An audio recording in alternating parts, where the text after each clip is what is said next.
The Nigerian Investment Promotion Commission generated a total of 3.06 billion naira in its internally generated revenue, which is 108% higher than the year's budget of 1.47 billion naira and 92% higher than the 2019 IGR of 1.59 billion naira.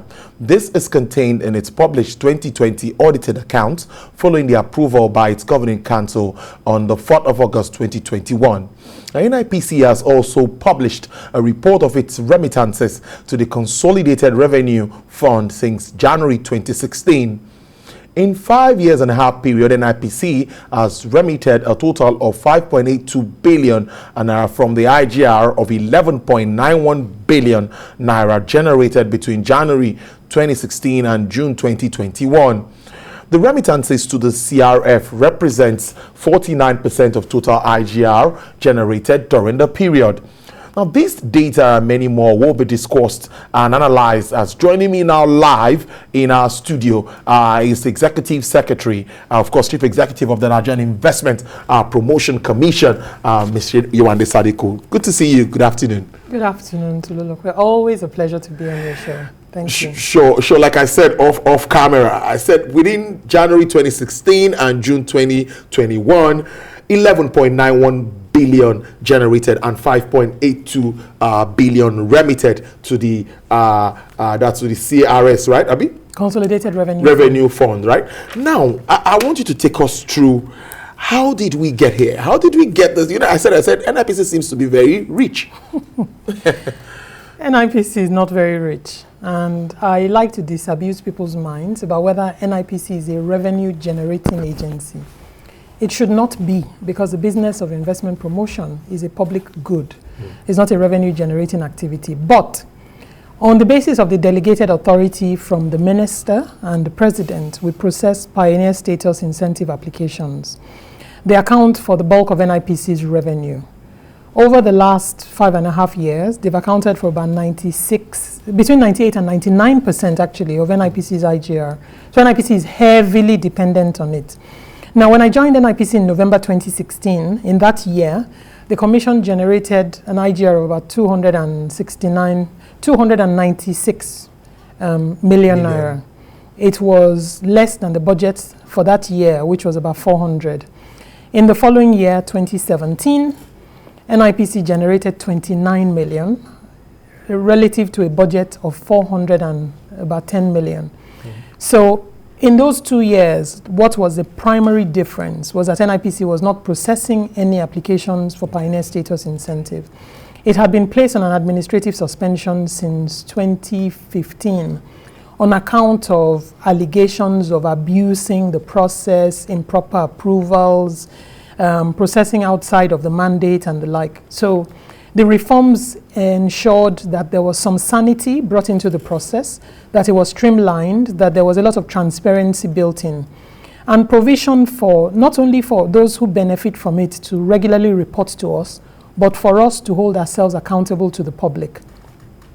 So in 2018, NIPC generated 5.59 billion. The budget for that year was only 1 billion. That's when the needle really moved. But this was because of the backlog from 2 years previous that could not be processed. So even though the IGR generated in that year was unusual, I did not think the IGR was sustainable. I actually remember my colleagues preparing a budget for 2019 and saying if we made 5.59 in 2018, we can make 6.5 billion in 2019. And I said there's no basis for it. So the budget that was prepared for 2019 was very modest. It was a modest 1.6 billion. And that year, we actually didn't meet the budget. We met about 93% of the budget. We generated 1.5 billion. 2020, again, we had a good year. 2020, the budget was 1.47 billion, but the actual generation was 3.06 billion. For 2021, we budgeted 1.3 billion. In reality, at the end of June, which is the last report that we put out, we had generated 1.4 billion. I feel a strong sense of, I think, first of all, the laws require it, that you regularly report on your performance. Not only that you report on it, but that you make it public. And given my private sector background, I think it's important when you come from the private sector and you say in the public sector they should do X, Y, Z, that when you enter the public sector yourself, the things you thought that people should be doing, you should do yourself, which is why we go to great pains, to put out these reports. I'm very, very, very proud of the quality of the reports that come out of NIPC. I say that in particular because I did not appoint any external consultants. I didn't come with any special assistants. I've worked with the same staff that I met there to produce these reports and these results. When I arrived in NIPC in 2014, we didn't have audited accounts. And it's difficult to function, budget, plan, and the like without sight of that. So we had to do 2014, 2015, and 2016 audited accounts. And we've just published, as you said, the 2020 audited accounts, which bring us all the way up to date. I mean, we've published every year since then and sent the accounts to all the relevant stakeholders and, of course, made it public. So the IGR that we generated in 2020 was 3 billion, relative to a budget of 1.47 billion. A material improvement. I expect 2021 we've already exceeded the budget for 2021.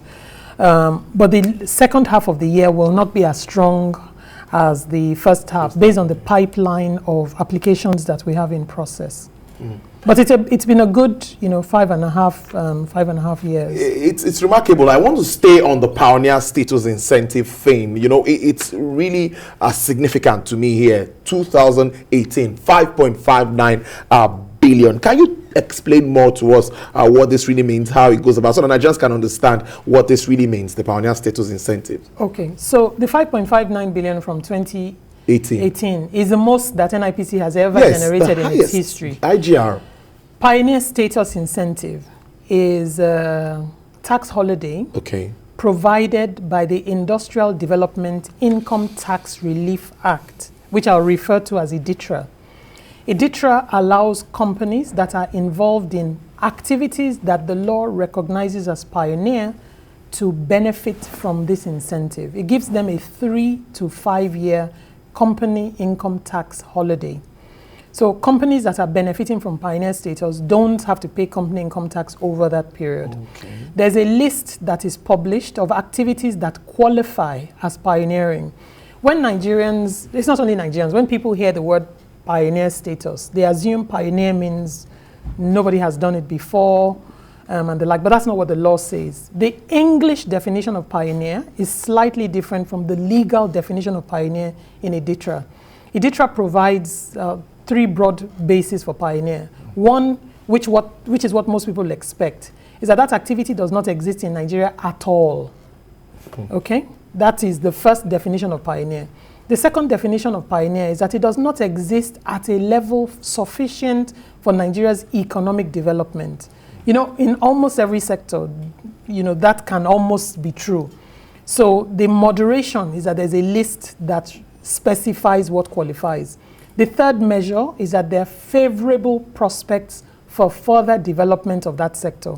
So those are the 3 tests for pioneer based on the law.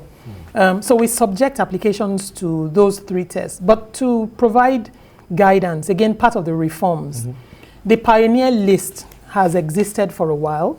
We thought we should standardize that list, because you can be processing rice. I can say processing of rice. You can say rice processing. Somebody else can say rice milling. Maybe we're saying the same thing, but we're expressing it differently. So to standardize it, we adopted the same standard that National Bureau of Statistics uses. That's the international standard for classification of all economic activities. We use that standard to prepare the pioneer list. So we all say it the same way. And that list was approved by the Federal Executive Council in August 2017. That list has been gazetted.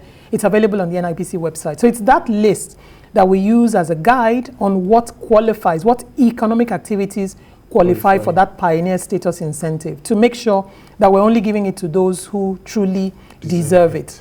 We also built a mechanism in place that allows us to add new activities when they emerge, when they are deserving of the incentive, and to remove activities from the list when they are no longer deserving. Provision was made, for instance, in August 2017, when FEC approved the list, that some new sectors joined the list that were not benefiting before. The creative industries, software publishing, all those things were only added in 2017. Before 2017, the last time that the list was updated was in 2006. So it had been 11 years. As part of some work that had been done by government agencies before us and government committees, we also found that cement was due to fall off the list. So cement came off the list in 2017. So did mineral prospecting, because it did not, the argument was that maybe it didn't quite fall under the company income tax that Pioneer State was providing relief for. Maybe it came instead from Petroleum Profit Tax Act. But that was a reform that happened in 2017. Now, following that reform, we had built in a provision that we would make a report every quarter on the activities that NIPC was undertaking. And every quarter since the third quarter of 2017, we've published a report that shows all those who applied for Pioneer status, what they told us in terms of their application, the business they're in, how much they're going to invest, the number of staff they employ. And when we process and approve, we also make that information public. So it's available, on the website from 2017. It was not information that NIPC proactively put out before. IDITRA requires every year a gazette be published of those who have benefited from the incentive in terms of being issued Pioneer certificates. And if a company requested to have their Pioneer certificate cancelled, it also asked that that report be published. Again, these were reports that were not previously published. But from 2017, we've published that report every year. So we have for 17, 18, 19, and 2020. Not only have they been published, they have been gazetted. And the gazettes are available for download from the NIPC website. So thanks for that. Well, very well understood. Now, I'm so worried. NNPC came out some days ago, 44 years non-audited accounts. You're also talking about what's this issue with auditing and government agencies, but that's on one side. Let's now look at a little more about transparency and accountability index in the computation of all of these figures. You said some of your staff, the staff you met on ground, there was no external body to do all of this. So how credible would you say when you look at all of these figures? What's your level of credibility? I am very, very, very proud of the achievements that NIPC has made in the context of public disclosure, in the context of accountability, and in the context of transparency. The laws generally provide for many of these things. The Freedom of Information Act, for instance, makes it obligatory for government agencies to put out a certain quantum of information about their financials, about procurement, about legal, and the like. Then there's a Fiscal Responsibility Act, which requires, which requires government agencies that are listed on a schedule to that act. NIPC became subject to that act when it was added to the schedule in November 2016. But it requires a certain way of managing your financial affairs. Then all government agencies generally are required to prepare audited accounts. So NIPC, by its act, is required to prepare its audited accounts every year. So in the first year, the first 2 years, the quality of financial records was not as good as I would have liked it, because the capacity first needed to be built. It was important to me because I thought that if we used external advisors, if we used external consultants, the work will get done, but the organization would not have the capacity to do it. In my previous life, compliance was something that I greatly enjoyed. And the object of compliance, there are two types of compliance. You can comply by ticking the box, which means it'll look like you've done it because you've ticked the box. Or you can comply by changing behavior. I thought the objective of the disclosure obligations in the laws was not about ticking the box, but was about changing behavior. So the quality of reports we have now, we did not have it in 2017, we didn't have it in 2018, because we were building internal capacity too.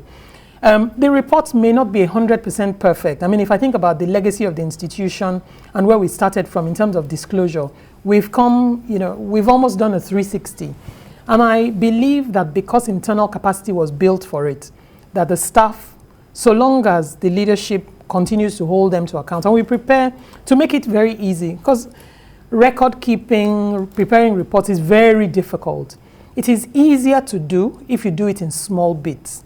So I put them under a lot of pressure to prepare these reports on a quarterly basis. Not because somebody asked us to, but because I find that having that bench strength improves our capacity to respond very quickly to requests from the National Assembly, to requests from senior government officials, to accounts to our ministers and the like.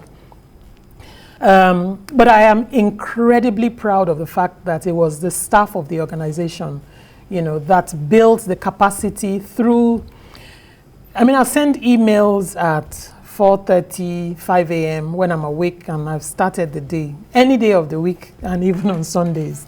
And within hours, people will respond. They'll send drafts that may not be perfect. I came from investment banking. Yeah. They had been in the public sector. They will send drafts that, may not be perfect. The way they expressed details was different from what I was used to. So teaching them, but I had the benefit of learning from the ground throughout my career. And I've worked with analysts that you teach to upskill. So it wasn't teaching people, was not strange to me. But these were generally older people. What amazed me, there was a gentleman who retired last year. What amazed me is how some of them embraced this new learning completely. The gentleman who retired last year, I did some work that I expected him to delegate to more junior people. He took on himself. He'll go home with his laptop. Some people leave their laptops in the office. I still don't understand it. But he'll go home with a laptop. He was working on Excel.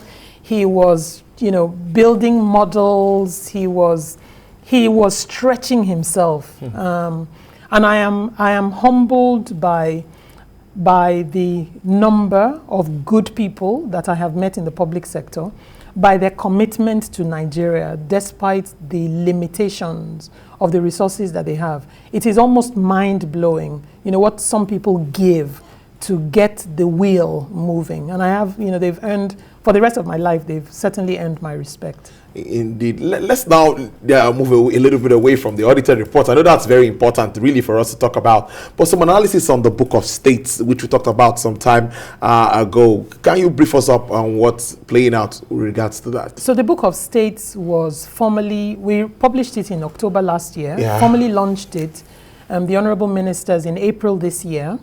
And since the beginning of January, we've been serializing week by week different states. I believe this is Jigawa week. So for each state running through the 36, for 1 week, we'll feature, this week we have an interview from the governor. We feature the investment prospects of the states. Again, I think it is foundational work. What we're trying to do, the job of investment promotion is about layering. And I think you and I may have talked about this before. You cannot just wake up one day and think that the investment by your effort will come overnight. You put the building blocks in place, you layer, increasingly making investors more comfortable, increasingly providing the information that they need to make better informed decisions. So the Book of States, the objective is to divert attention away from saying, I'm interested in Nigeria, to what state in Nigeria meets your particular investment objects. So the competitive advantages of the states on a state-by-state basis, and then the investment opportunities that the governors are trying to promote. So serializing the Book of States in NIPC's newsletter has been useful for elevating the visibility. The next phase, if you like, is profiling investment opportunities in those states, again, on a state-by-state basis. It needs to be disciplined work. If you don't do it on a disciplined basis, there will be a focus on the usual suspects. The states that when you talk about investments generally come up top. But we owe Nigeria a duty of obligation to attract investments to all 36 states. So that the profiling of investment opportunities will mean that instead of saying we have prospects in agriculture, we have prospects in mining, we can talk to investors about specific opportunities in specific states and provide them with a summary profile. Ideally, again, we should use technology to support that work. So we're in the middle now of building a technology platform that we call the Single Window Investors Portal that will help with the profiling and with the dissemination. When it is fully done, as the NIPC Act provides for, NIPC will be able to give better guidance to government and to investors on investment prospects across Nigeria, and will be able to provide that information on a sector basis, on a geographic basis, and on the basis of economic impact. So it's a very powerful tool, that is being built. I'm going to ask you this. I know you're not a security expert, but I'm thinking insecurity is something that is in the land, and we're all grappling with that. And I'm thinking, will this not affect pitch to investors? What effect is this having?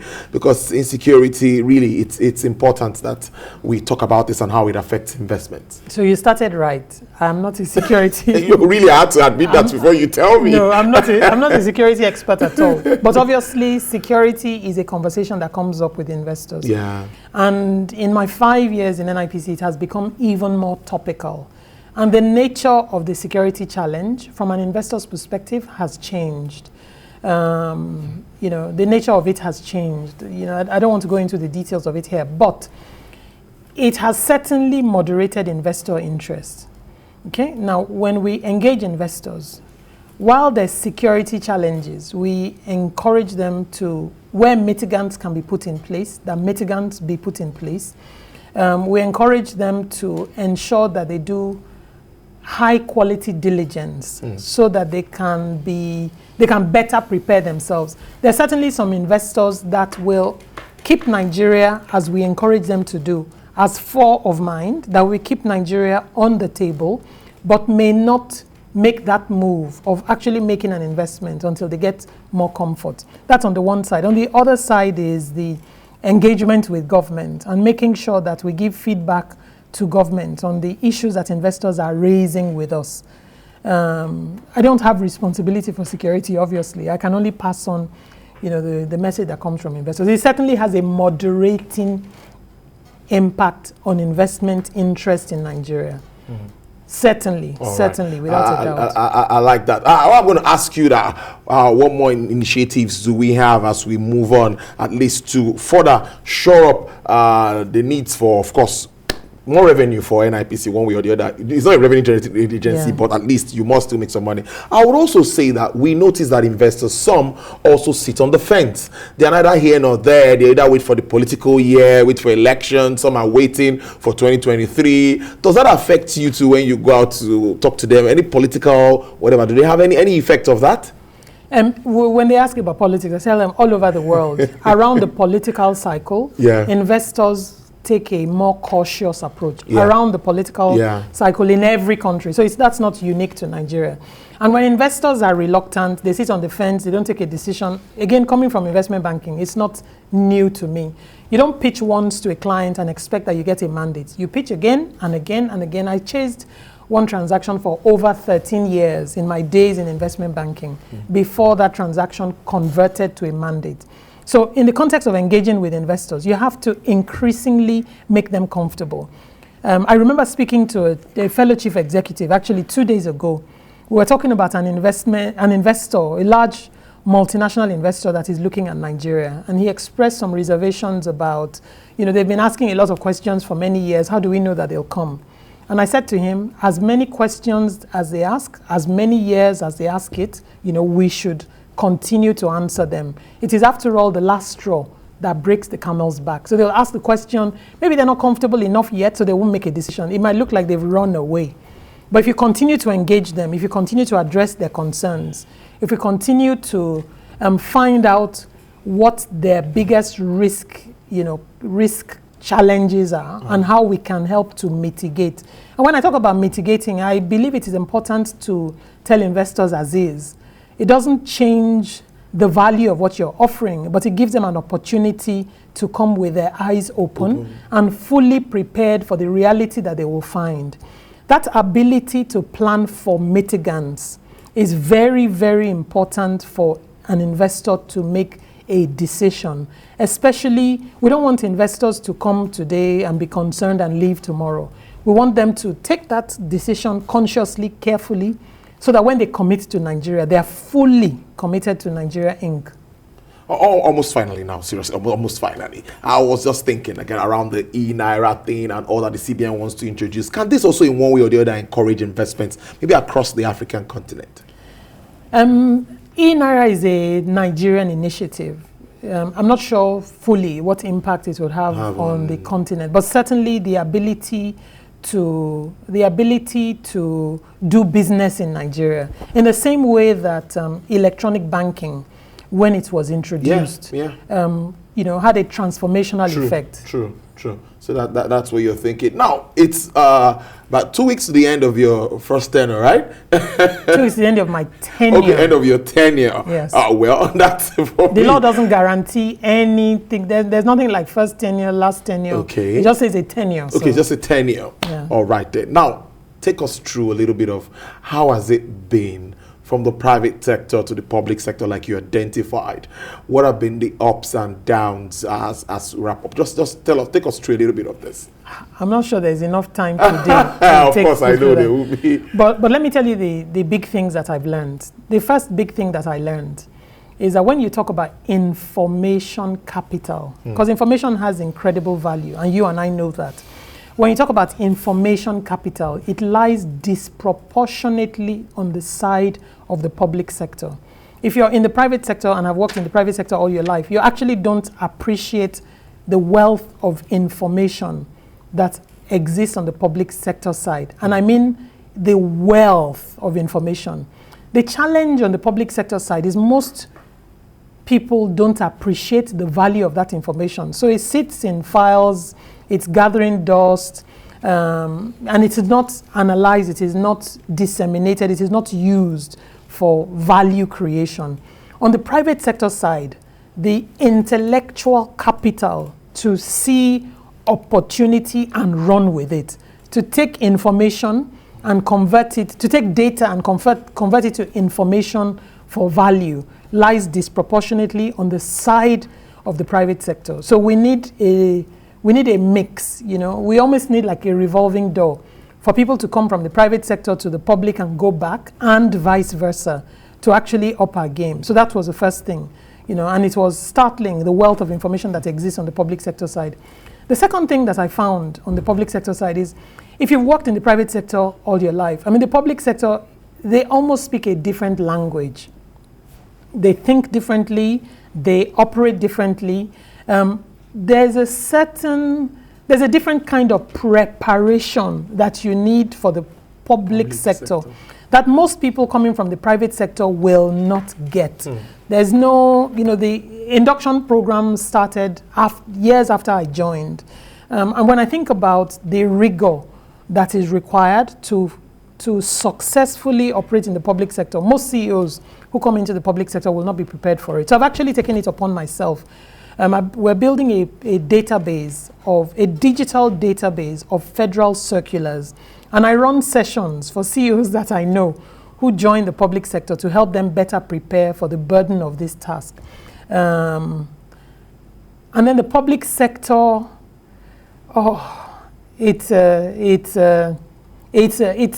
is literally a case of going to a school where you learn as you're doing. It's running a race while you're fixing the car at the same time, you're touching the tires at the same time. I also came more to appreciate, in the private sector, you can think, I know this, I'm good at this, that, and the other. You don't realize how dependent you are on the people that you work with. I think I got a greater appreciation for that in the public sector. Because in the private sector, especially in investment banking, the quality of the people that you work with is already very, very high. Yeah. So it makes it easier for the quality of your output to be very, very high. But you take it for granted. In the public sector, I realized the reality that the value of your team, adds to you, which is why I thought it was important to spend a lot of time building the capacity of the team to be able to support this very, very important work for Nigeria. I feel like I've spent the last 5 years in the school of very, very, very hard knocks. So I feel like when I finish, I should ask everybody to call me Dr. Sadiku, because I've earned my PhD. Honestly, there. And what do you see? What do you see? What do you project? What are your projections for the NIPC? Just very briefly, your projections. Even if at the end of the tenure, what's your projection? I will always wish the organization well. Okay.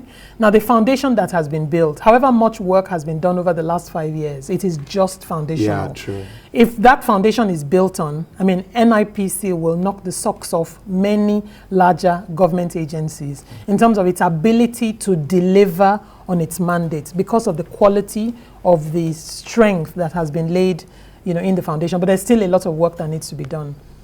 I've been speaking to Ms. Yewande Sadiku. You've heard it clearly from her. Thank you very much. It's really good to see you. Executive Secretary, Chief Executive of the Nigerian Investment Promotion Commission. Thank you so much for spending your afternoon with us, and we wish you all the best. Thank you. Thank you very much for having me.